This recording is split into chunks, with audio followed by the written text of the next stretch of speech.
आपके द्वारा ये बिल जॉइंट पार्लियामेंट्री कमेटी को दिया गया, जिसका विपक्ष का भी बड़ा आग्रह था। कमेटी ने इस पर सुविचारित रूप से अपना मत प्रकट किया। वो जो मत प्रकट हुआ, वो मत फिर से कैबिनेट के सामने गया। कमेटी के जो सुझाव थे, ये भारत सरकार की कैबिनेट ने स्वीकार किए और अमेंडमेंट के रूप में किरण रिजिजू जी लेकर आए। ये तभी होता है जब ये ऑफिशियल अमेंडमेंट कैबिनेट की अनुमोदन के बगैर आता है।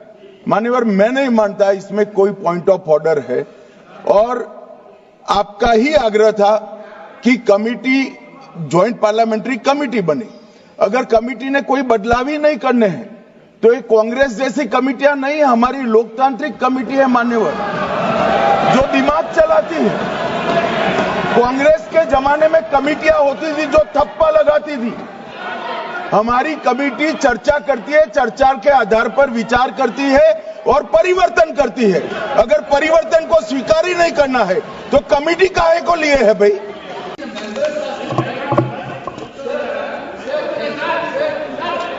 हाँ, बोलिए। This type of bill, when you are bringing it to the house, at least the members has to have the power to give amendments. Yesterday, what happened, sir? This bill has been brought into the notice of member only around afternoon. Then the amendment time will be ceased till 3:30.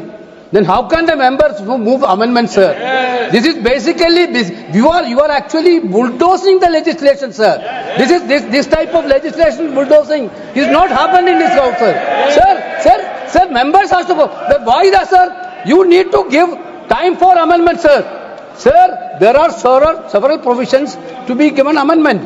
There is no time at all. Okay, आप सुनिए।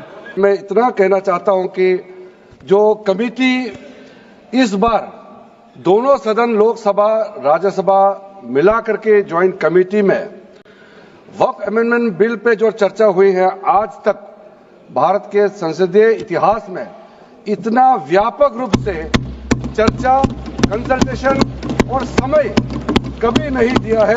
इसलिए मैं जो joint committee में जितने members दोनों सदनों के लोकसभा और राज्यसभा में जो सदस्य उस कमेटी में थे, मेरे तरफ से सरकार की ओर से मैं धन्यवाद देता हूं, अभिनंदन करना चाहता हूं।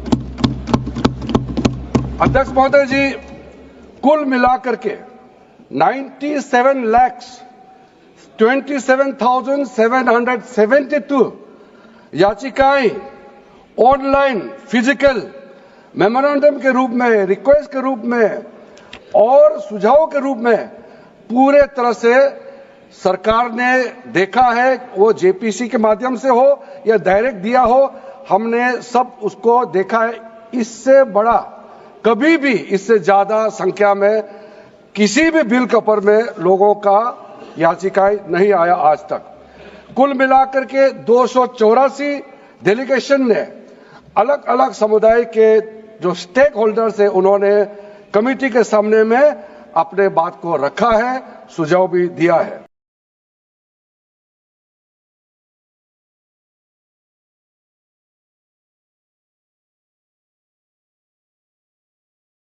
अध्यक्ष महोदय, ये देश मिली जुली संस्कृति से चला है। कुछ हमने सीखा, कुछ उन्होंने सिखाया।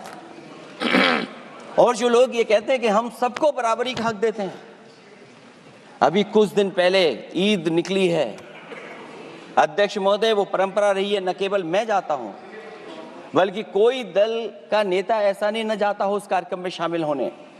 भारतीय जनता पार्टी के जो मुख्यमंत्री, उप मुख्यमंत्री, वो भी जाते हैं, उप मुख्यमंत्री, सभी धर्मों के नेता आते हैं। लेकिन पता नहीं इस बार क्या साजिश थी, षड्यंत्र था कि वहां पर कुछ पाबंदी लगी हुई थी। अगर किसी कारण पाबंदी लगी हुई थी तो बात समझ में आती है, लेकिन जब जानकारी हुई है, किसी को नहीं पता था कि पाबंदी क्यों लगी है कि आप नहीं जा सकते वहां पर कार्यक्रम में शामिल होने। क्या यही भारत है, यही संविधान हमें रास्ता दिखाता है? अध्यक्ष महोदय, मंत्री जी बताएं हमें, वो खुद भी माइनॉरिटी हैं भगवान बुद्ध के रास्ते पे चलते हैं।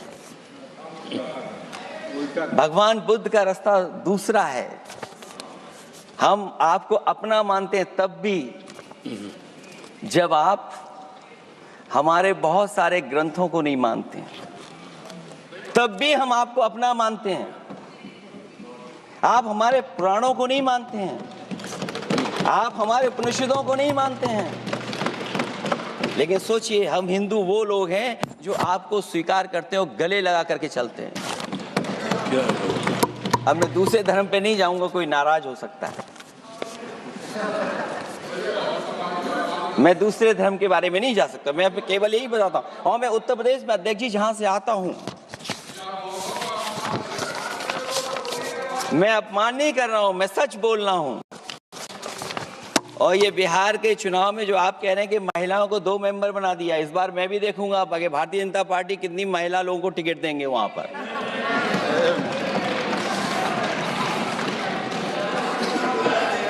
अध्यक्ष महोदय, भाजपा जब भी कोई नया बिल लाती है तो वो अपनी नाकामी छुपाती है। भाजपा वाले मुसलमान भाइयों की वक्फ की जमीन चिन्हित करने की बात कर रहे हैं, जिससे महाकुंभ में जो हिंदू मारे गए हैं या खो गए हैं उनको चिन्हित करने की बात पर पर्दा पड़ जाए।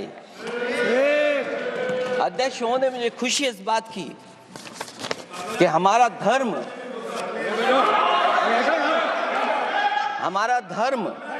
अध्यक्ष महोदय नहीं कुछ कहना चाहते हैं नहीं प्लीज, उनको अलाउ नहीं किया। अध्यक्ष महोदय,